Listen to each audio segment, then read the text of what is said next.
We are nothing sacred. We are nothing sacred. We are nothing sacred. With Maxwell Silverhammer. We are nothing sacred. With cruise control. We are nothing sacred.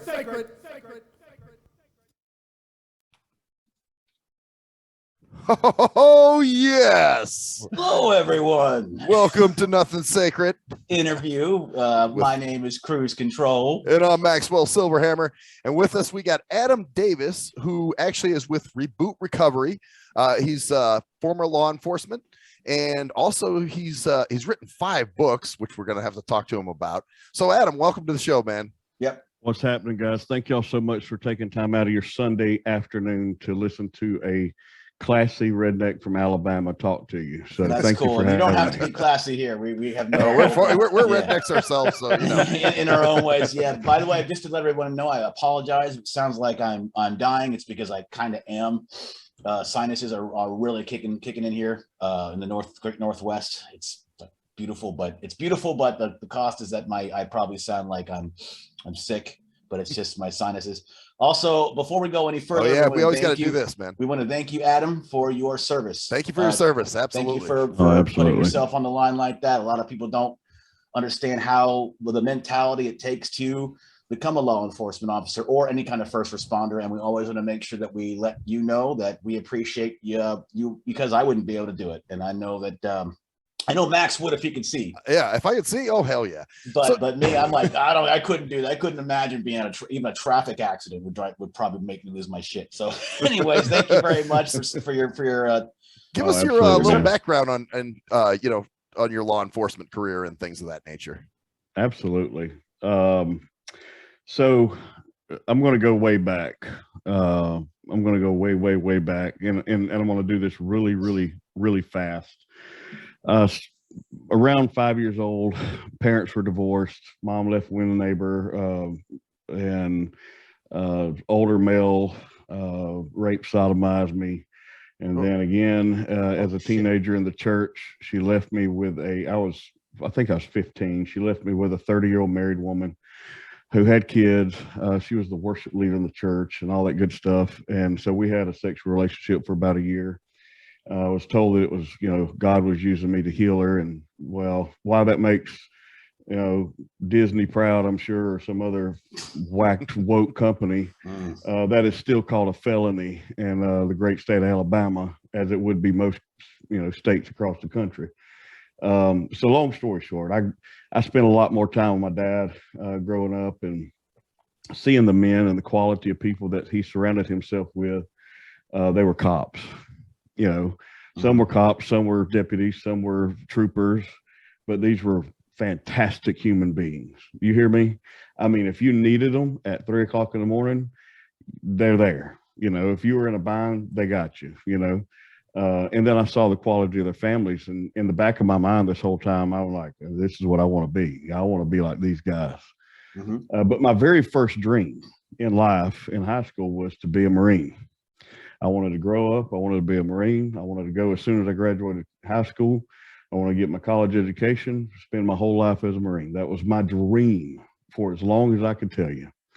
But a tumor on my eardrum as a teenager prevented that, because when they went in to remove it, it left a pin-sized hole on my eardrum and had hearing loss. And so I was a no-go. Fast forward, I got married at 18 instead of joining the Marines. Probably about the same type of boot camp, I'm not sure. And I'm kidding.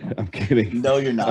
I don't regret getting married at 18. I regret not being married and getting married and not being well, because I feel like I cheated my wife out of some of the best years you could have, because I was screwed up from trauma that I tried to ignore and pretend didn't exist, and allowed a bunch of hate and bitterness and a lot of hate to sort of build up in me. And so married at 18, and about 11 years later, I raised my right hand and become a cop in the great state of Alabama, in the southeast corner, down at the bottom right corner, and about 90 minutes north of Panama City Beach, Florida. And started off on night shift patrol. Love patrol. There's nothing like patrol. And then they moved me to day shift. And the first week on day shift, they pulled me to internal affairs and said, you can't police days like you do on nights. And I was a go-getter. I loved my job, and I feel like I was pretty good at my job. Then they moved me to traffic. You got to understand, I grew up running tow trucks and wreckers with my dad, fixing wrecked cars. So working in traffic was just like, I was born to do this. As boring as it sounds, you know, there were some highlights there. And sure. then they sent me to become trained by the FBI as a hostage negotiator, what they call a crisis negotiator. Moved me to criminal investigations, and I wanted to hunt sex predators. There is nothing as a thrill that you can experience as hunting a predator that's a human being, and there is no other thrill that's greater. And so I loved hunting them. I loved to find them. I loved to watch them and get them and bust their, well, I love sending them to prison. And because I had some things that I dealt with, and I'd sort of processed this whole, you know, being raped and messed with as a child, and you robbed me of my childhood and screwed my whole outlook on relationships and perspectives and all this other stuff up. I knew where this guy was and I wanted to kill him, but I didn't. I grew up with my mother remarried. She remarried a Pentecostal preacher, so I was in church 12, 13 nights a week, and all the time. Some people tell me, they remind me there's only 7 days in a week. Well, I was there a lot. And so I didn't have a real good perspective on things. I was just there. I was told to be there. I knew I had to be there. And but it really, all I learned from it was that there was a set of rules and regulations, and a God with a finger on a big red button waiting to hammer me down when I screwed something up. And but I knew that if I was going to be a good dad to my kids, I couldn't live with this kind of hate in my heart. And if I murdered a dude, then I was going to spend my life in prison. And so I started this process of healing a long time ago. And some people may wonder, how long does it take to heal? As long as it takes. It may take you the rest of your life. Yeah. But the greatest thing, it doesn't really matter what you believe. It really doesn't matter if you're a person of faith, or if you're an atheist, or it really doesn't matter. I mean, it really doesn't matter. At the end of the day, if you walk around with bitterness, unforgiveness, resentment, hate in your heart, you're going to have a miserable life, and you're not going to live up to your full potential. And it's going to keep you from living a life of joy by achieving your goals and dreams in life. And that was the first step of healing for me, was saying, I forgive. And that was hard, because I'm really good at holding grudges. And so, but I think all of that to say, if you talk to any number of men and women who serve in any capacity as a first responder, even military, there's a lot of men and women who don't talk about it, who became a first responder or swore their oath to serve in the military, or both, because of some abuse they dealt with in their childhood, and they want to help, and I always tell this story at the end of my talks. I get to speak across the country all the time, literally coast to coast, and I'm super, super blessed to be able to do that. Love it. And one of the things I tell them at the end of my story is, in your community right now, there's a little boy and there's a little girl, and their bodies are bruised, they're bleeding, they're scared, they're trembling, and they don't know what to do. They don't know what to say. They don't know who to call. All they know is, God, send me an angel, help me out, get me out of this. Well, I'm a realist. I'm a man of faith, but I'm a realist. I'm an analytical person. And I've never seen an angel with wings. All right. So, from my perspective, I'm sitting here thinking, well, this kid's praying for an angel. I've never seen an angel with wings, but you know what I have seen? I've seen men and women in uniforms run into a burning building, or they run into a building where there's a madman with a weapon. And it's not a mass shooting. It's a massacre. It's a murder. He's a mass murderer. He's an evil human being, whether they're murderers, rapists, pedophiles, whatever they are.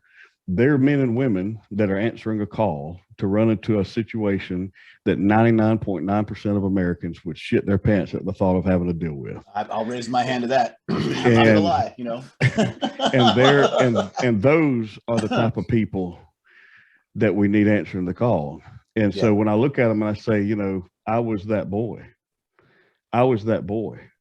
And you look to your left, look to your right. You tell me that anyone in this room is going to tell me that little boy, that little girl is not worth fighting for, is not worth answering the call for.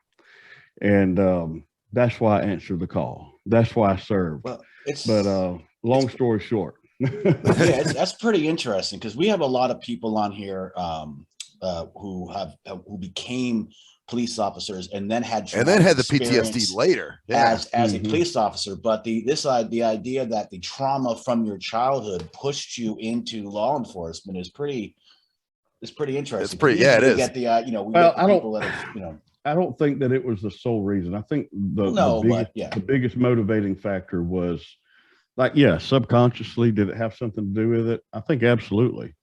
But I saw these men that were around my dad, and I was like, I want to be like those guys, man. I want to have solid families like them.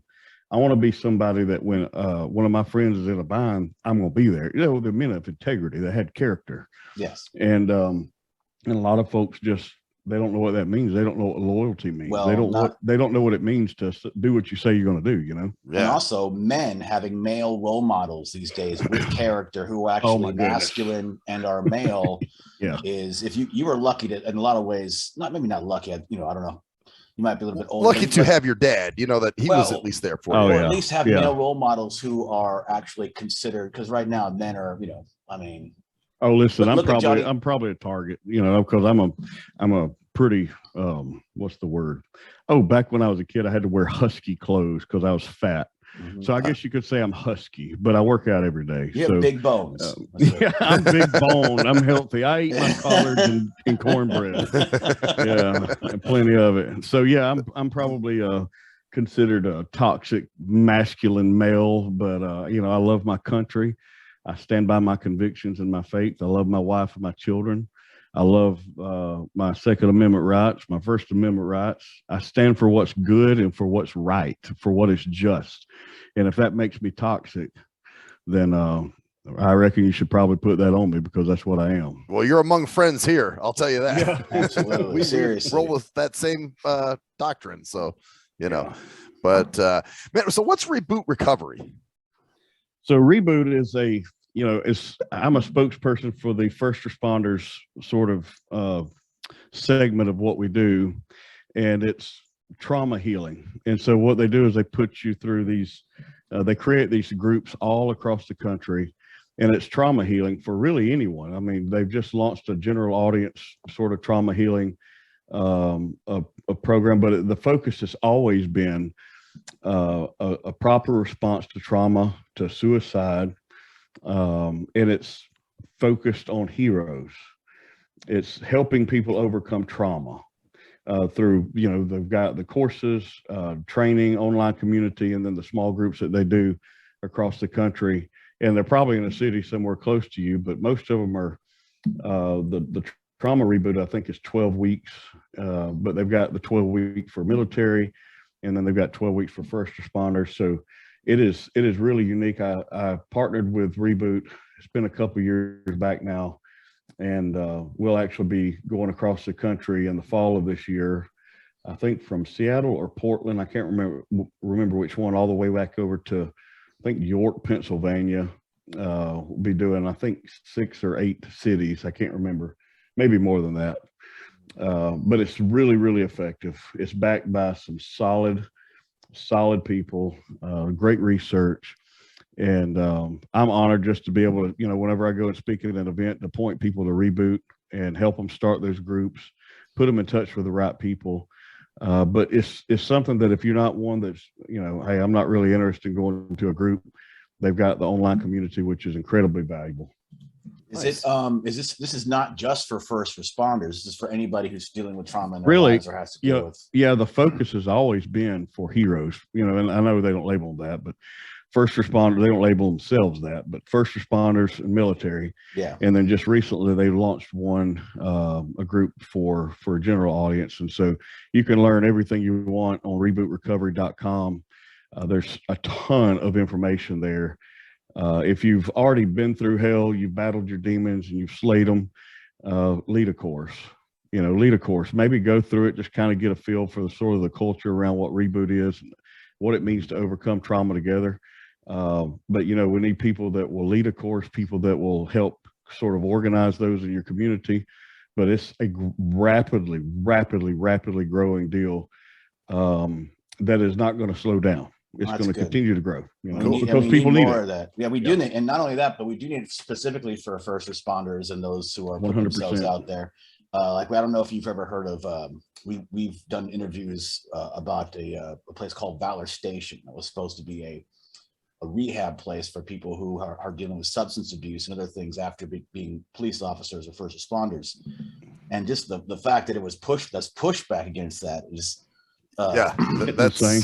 I don't know. There's a lot of, obviously there's some people that, want to defund the police or whatever the hell they're talking about, like in Magic Land, they're in Ferryville, where we could have private police. We could have private. We have social workers that go to calls. Best of luck on that. I go back to what kind of, what does it take? What is it that these men and women have that the rest of society doesn't have? What is it that causes a human being to knowingly put themselves in harm's way for a complete stranger, or even for people they know despise them? Mm-hmm. Yeah. And, I can only come up with one thing, and it's an absolute perfect selfless love. Now, they're not going to put that. That's not the banner they're going to fly. All right. Because that's sort of like against our culture. We're not going to talk about love. All right. And we're not going to talk about forgiveness, and we're not going to talk about pain, because damn it, I need my pain. I need my pain because it's a reminder. It's a reminder that I'm still alive. But that's our mindset. But the reality is selfless love is what drives them. There is no greater love than men and women who will put their lives on the line for nobody, for anybody. Hey, so somebody in Black Lives Matter is getting, held up in a robbery. You guys are going to go in and help regardless. No matter. It doesn't matter. We're not stopping to ask questions. Doesn't matter. Doesn't matter your political beliefs. Not stopping to ask questions. Doesn't matter. And that's what makes it great. And whenever I wrap up my talks, I always love to say, I want you to look around in this room. You've already committed to fighting for that little boy, that little girl that's hiding, that's beat up, bloody, bruised, abused, scared to death. But I want you to look around the people beside you, and I'll make them look around, look beside you, look behind you, look in front of you. Now, if you're willing to tell me that you'll commit to fighting for each other, stand to your feet. And everybody, I've never had a room where it wasn't 100%. It was 100% of the room stands up, and I'll stop and I'll say, and that's what makes you the greatest profession, the greatest group of people on this planet. And then I will walk out. And that is what makes them great, is because they not only fight for each other, but they fight for strangers. Yeah. And that is, if that's not the epitome of what we're supposed to be doing as human beings, no matter what our profession is, I don't know what is. Man. Wow. You've written 5 books too. Tell us about those. More, at least. Yeah, it's got no, I just finished my 9th one. Yeah. Fight for Us. And a lot of the interesting about these books is a lot of them are about marriage and just about devotion, daily devotions. I know Behind the Badge. Yep. Behind the Badge is the one that every publisher that I put it in front of laughed at, scoffed, and said nobody will buy it. And it's the best-selling book I have out. Nothing else competes with 1,200 reviews, man. You're killing it, bro. Yeah. And they're all 5 stars, man. Well, except for the religious people. We don't jive just right. I'm not really a religious person. That's interesting. I have a relationship with Jesus. He changed me. He's the one who saved me when I sat in a patrol car with my sidearm in my hand, ready to end my life. Nobody else came to my rescue that day. And I'm not talking like, singing hymns in church. There's nothing wrong with it. If you want to go to church, go to church. I went this morning. I'll probably go tonight. But it's not, that's not what it's about. It's about empowering others to battle the hell that they're going through that they're not talking about, because we've been conditioned as society to put on a smile, suck it up, and keep going. Well, too many people are starting their Glocks. They've sucked it up so long they don't know what else to do. They're feeling completely helpless. you know, and whether it's a firearm or they hang themselves or whatever the case is, the marriages suck. They put on a show in front. You know, what really matters? I mean, what really matters, you know, at the end of the day, other than helping someone else have a better life, to get healthy, to overcome the pain that they're silently dealing with. And Jesus did that for me. And so I felt a love that day and a peace that I can't compare, and I've never been able to duplicate.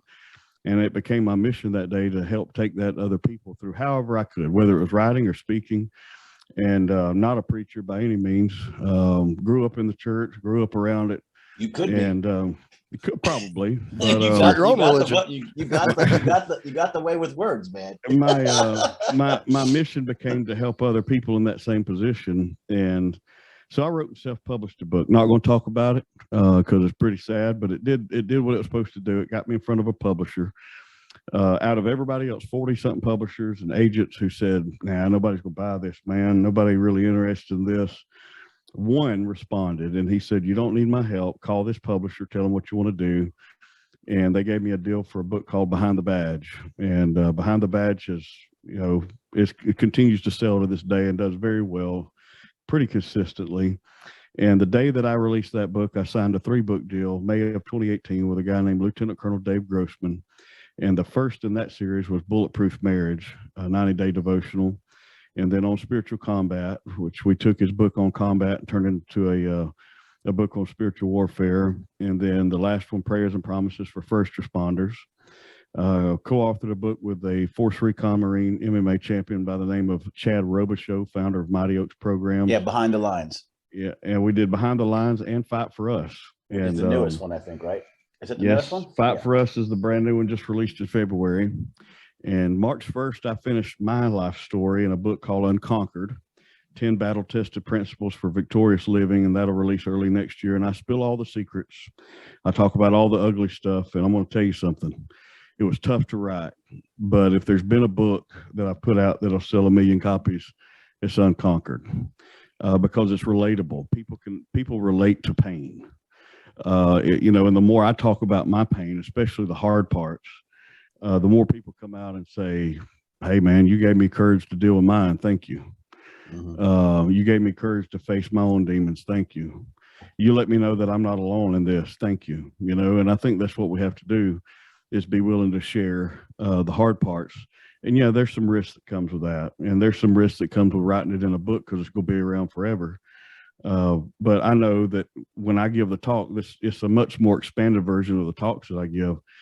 I gave the talk in New Jersey last October to about 1,300 law enforcement officers from across the country. And for 7 hours, I signed books and talked to them one-on-one. You know how many of them were sharing the same pain?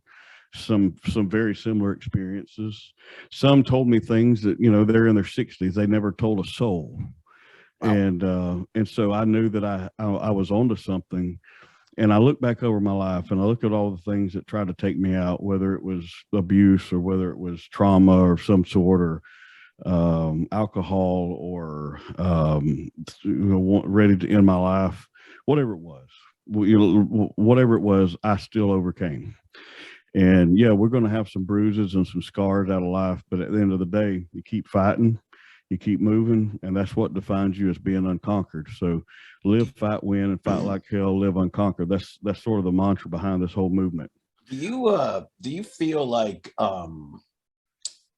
it's gotten worse because of the negative connotation, you know, negative I guess viewpoint on perception on law enforcement stuff, and that it's almost like, and maybe it's also, I'm going to bring up gender here. I'm just going to say it, is that most law enforcement and first responders are male. And as dudes, we are either told to be more emotional, and then when we're more emotional, we're mocked for it. We're not told, you know, like let's look at this Johnny Depp thing, man, or that guy has been abused. And they're mocking him, like, and that's kind of the same thing that you get with a lot of people with, you know, oh well, you know, first responders and stuff is why would you want to put that out there when you're going to be mocked for actually being vulnerable? But then you're told at the same time that you need to be vulnerable. Like, oh, as a man, you're toxic and this. And then when you actually do speak out about your pain, then you're weak, you know, or you're something. Weak and you're ridiculed about it. Suck it up. Or, oh, you don't have it as bad as, you know, this group or whatever. Right. Yeah, I've had a lot of people come out and say that I share mine for attention. I'm going to tell you what, I started sharing this when there was like 12 people that would come to hear me speak, not 1,200 or 300 or 400. There's 12, like 12. Wow. And I was including one of them. And I shared it, and a guy would walk up afterwards and say, I've dealt with this for 47 years and I've never told a soul. Here's what happened, da, da, da, da, da. And it's kind of, I was like, oh, wow. And then I shared it. And then somebody said, I was planning on ending my life Monday after my divorce hearing. I want to let you know that you gave me a reminder that I have a reason to live. Or another that was shot 12 times in the hip, and all he had known was law enforcement. Now, what's my purpose? What's my purpose in life? Because this is all I've known. This is what I've done. Now I can't do it anymore. You know, when these people come to me and say, you reminded me to fight for my marriage, you remind me that I have a reason to live, you helped me to face my demons, you gave me the courage to face my pain. That's why I share.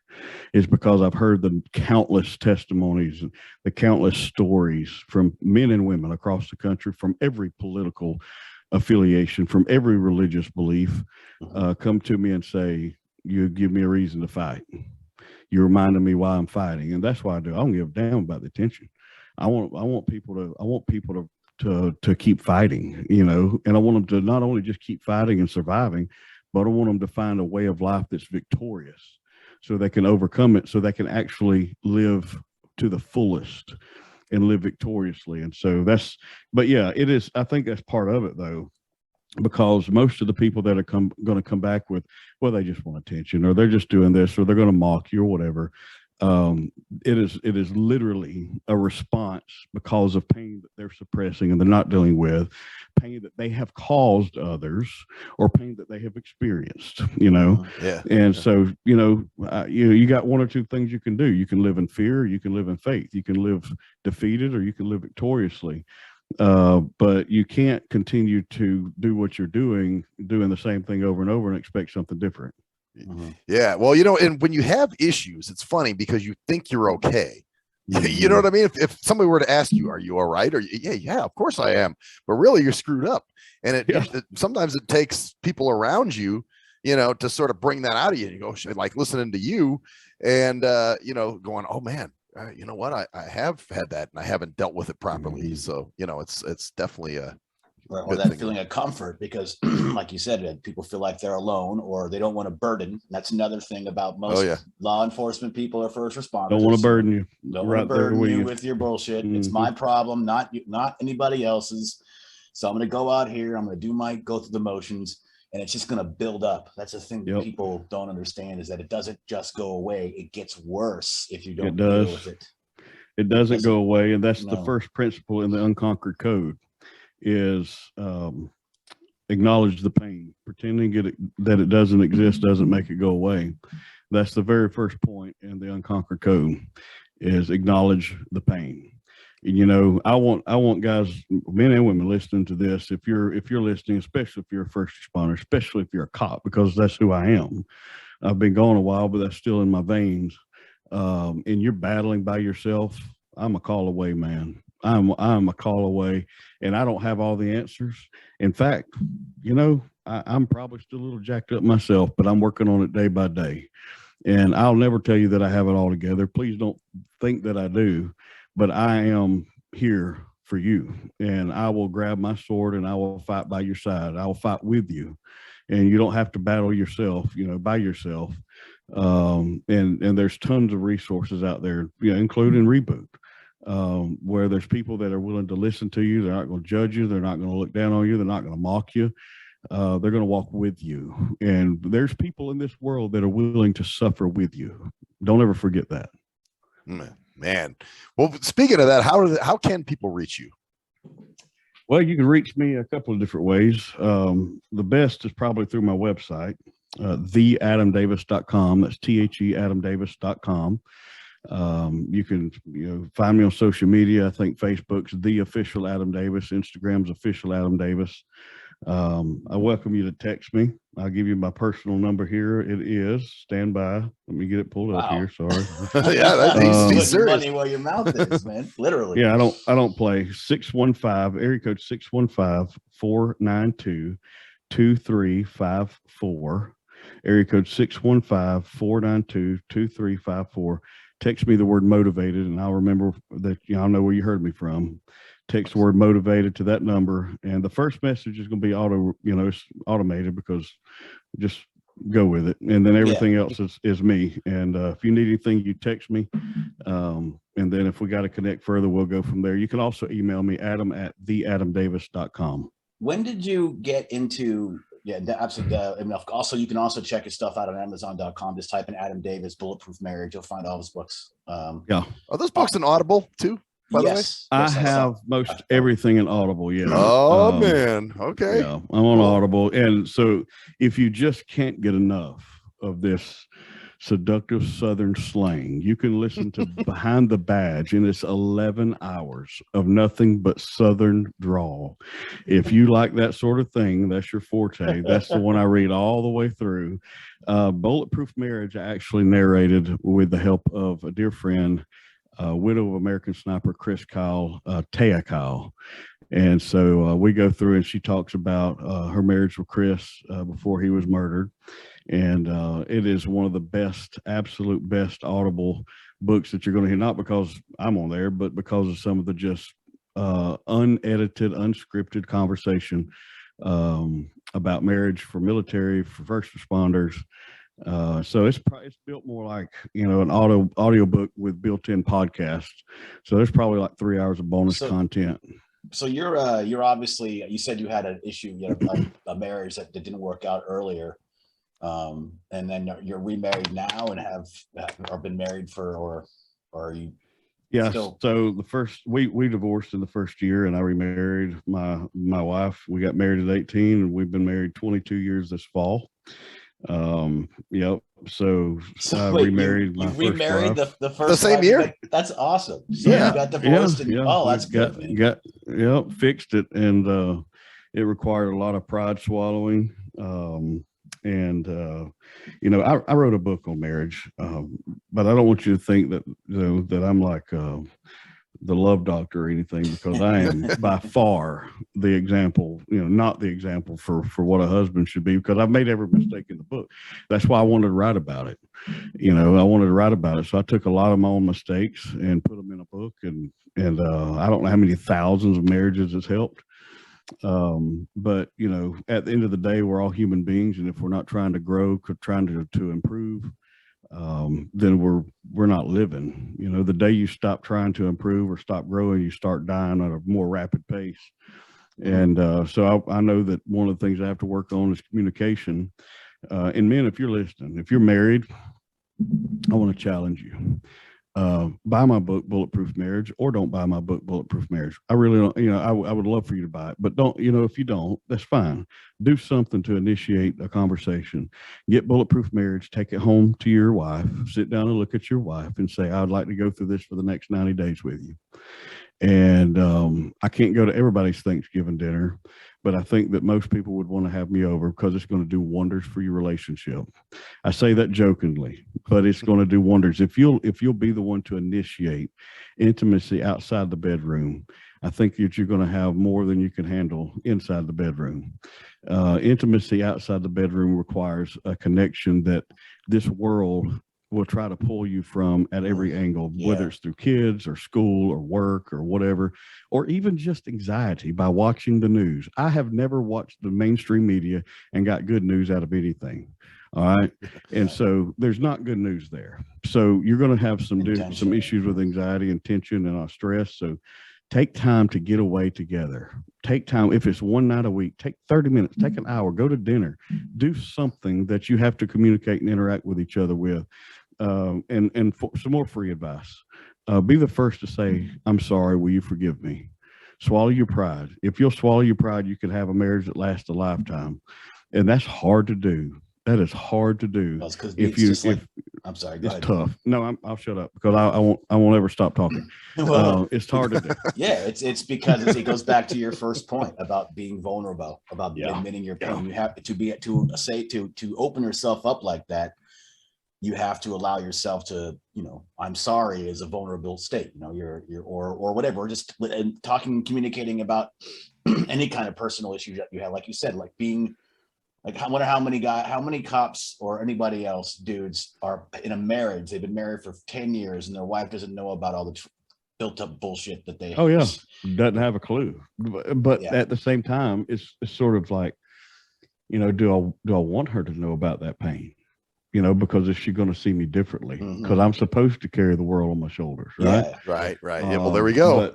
Yeah, I'm supposed to, but I think that there's a different level of intimacy when you can share brokenness with your spouse, because you didn't just say for better or, you just said for better or worse. So that means that if you're going to celebrate and live well together, that you have to learn how to suffer together. And too many marriages fall apart because they weren't willing to suffer with their spouse, or they weren't willing to allow their spouse to suffer with them. And you don't know the kind of strength that your spouse has that's available for you if you're willing to sit down, and if you got tears, let them babies roll, and be vulnerable with your spouse. And when you are, man, that's going to have a different type of connection that you probably hadn't had in a long time. I'm imagining this book would probably help a lot of single guys too. Like, especially if you've had relationship issues in the past and things that, maybe you needed to fix. So it might be a good one for someone like myself to read. It very well may. Fight for Us is really cool. It's not my story. You'll probably see my fingerprint on it if you read my other books.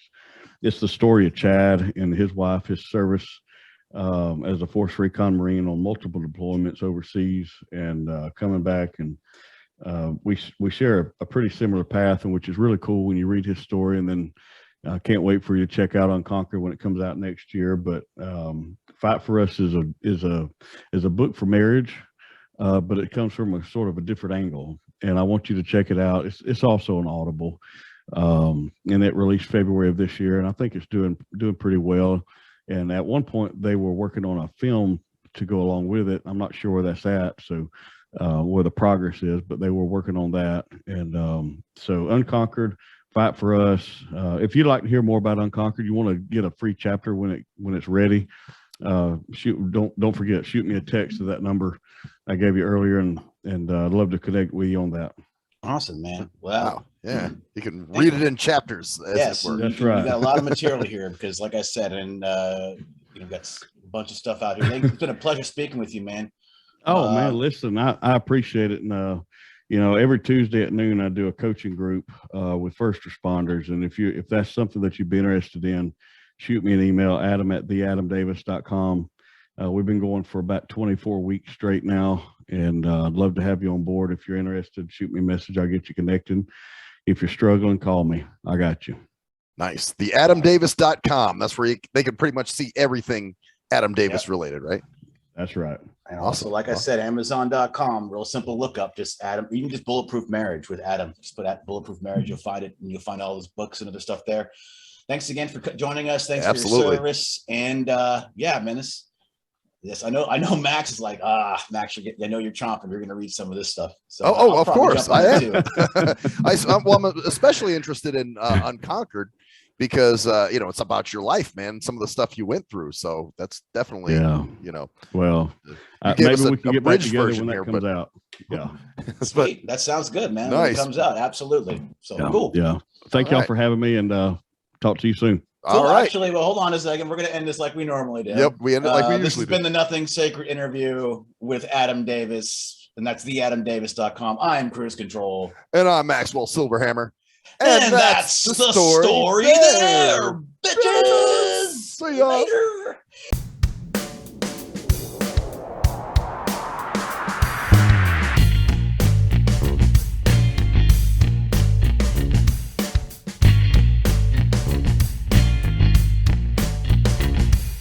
We are nothing sacred. We are nothing sacred. We are nothing sacred. With Maxwell Silverhammer. We are nothing sacred. With cruise control. We are nothing sacred.